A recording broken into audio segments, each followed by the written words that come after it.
So this is Mo Money Mohit with Idiot's Guide to Real Estate. Today we're going to be talking about house hacking and how to live for free and build wealth while you're at it. What exactly is house hacking?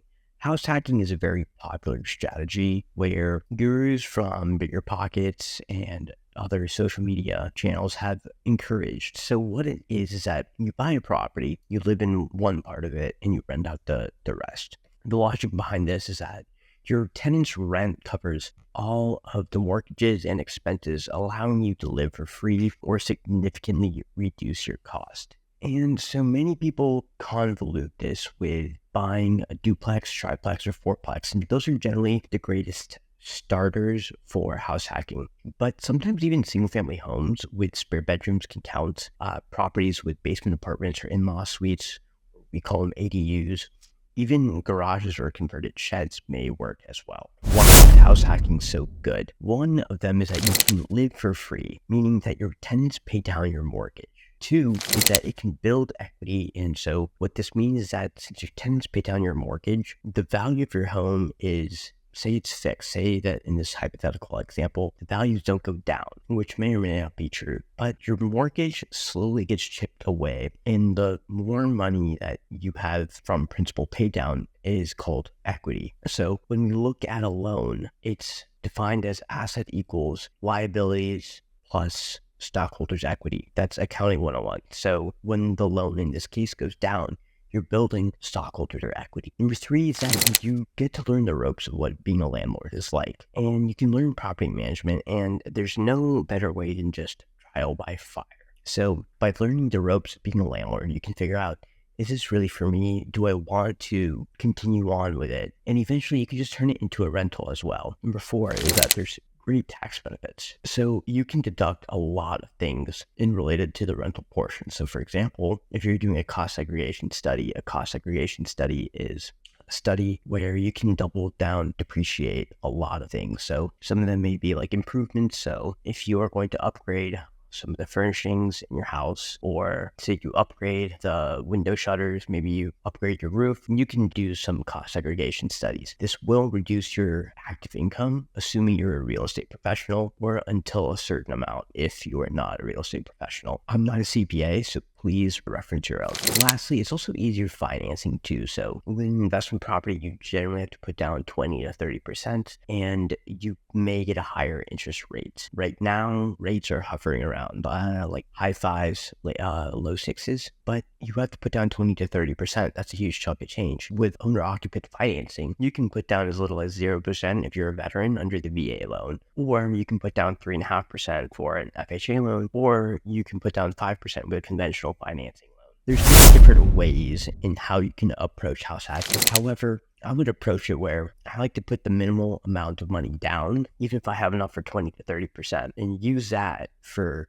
additional just savings in the bank, just in case if something goes wrong. And right now you could put that into a CD or like a money market account, which is maybe getting 4 or 5%. So let's talk about a real life example.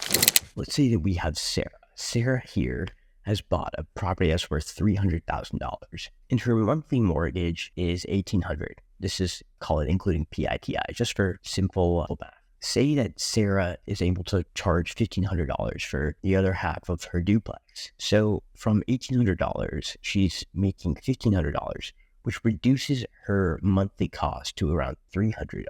And the market rental rate is about $1,400, which means that you're saving about $1,100. This is a very rough estimate, but basically Sarah's living cost is now $300 as opposed to her paying $1,400. This does not include capital expenditures she may put into the house. So what exactly is a good candidate for a market? Let's look into San Francisco, which is a real life example of something that I'm evaluating. Let's go to Zillow real quick. So this is a house. This is a duplex in San Francisco for $1.4 million. I think this is a duplex, and one of them is 2 beds, 1 bath. And the other one I think is probably like a 2 bed, 2 bath.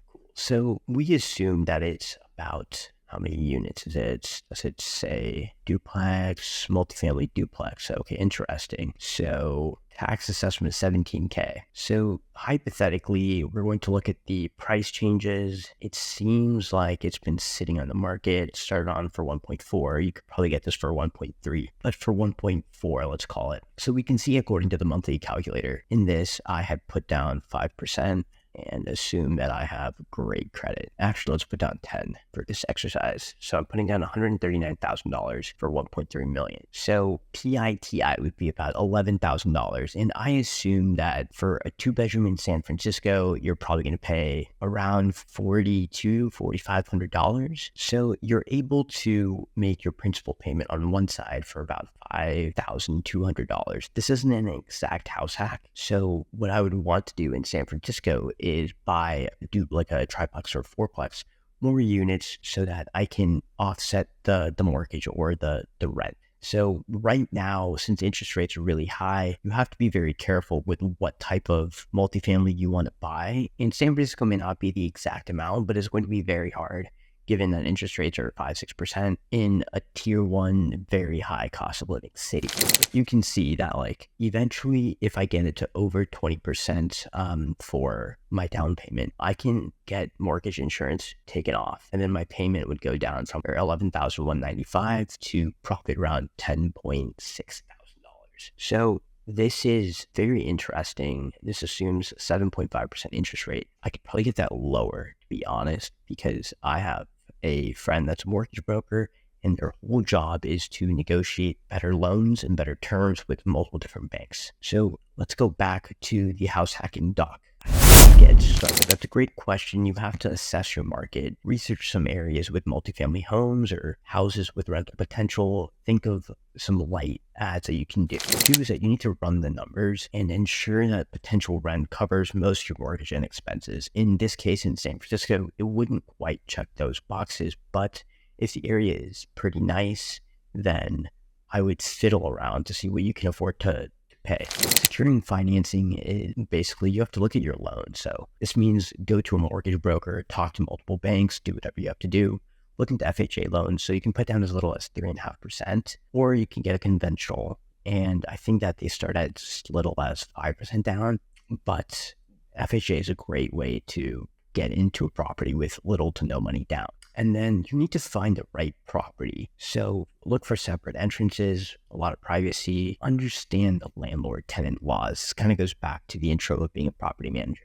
In San Francisco, for example, it might be a little bit hard to find a multifamily property, especially if you're not familiar with any of the laws involved. So in the case in San Francisco, you have to be careful because San Francisco and New York City are some of the most tenant-friendly cities in the United States.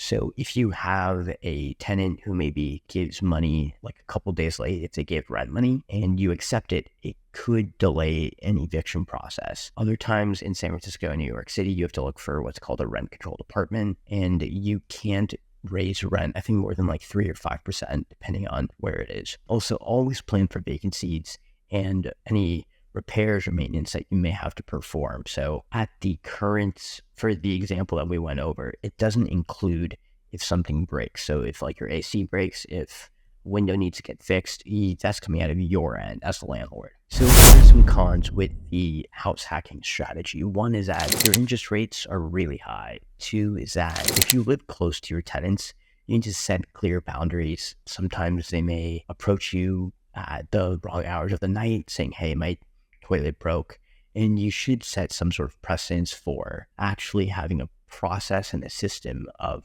collecting rent, reporting your repairs that need to be done, and have some sort of system for that. And number three, you need to balance a home and business mindset. Sometimes, like if you're in the landlording business, it is a business, it's not just a hobby. You need to figure out, okay, this is a business, how I'm going to optimize my business. And then in the end, you only have to live in your house for about a year, and you cannot commit mortgage fraud. This means that if you get a loan with the intention of it being an owner-occupied structure, then and you live in it for 2 to 3 months and then you have a renter, that may be considered mortgage fraud. However, I'm not a licensed mortgage broker. I'm not a licensed real estate professional, and this is just my opinion. But if you are going to get a loan with the intention of renting it out, and a loan is specifically for owner occupant, that may be considered mortgage fraud, and the IRS does not take too kindly to that.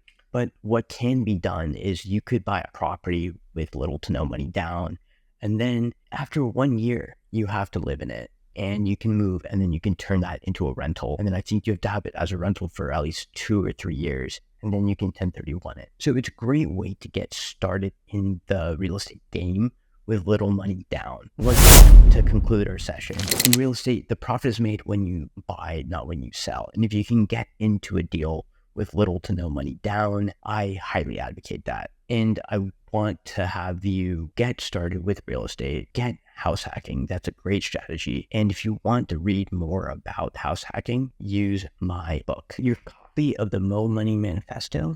You can get the Mo Money Manifesto. This is a book that I wrote, and you can get it on Amazon, or you can get the free first chapter to get the book sample in the link in my bio. That'll take you to my newsletter. Hope that you enjoy and that you gain something from this video.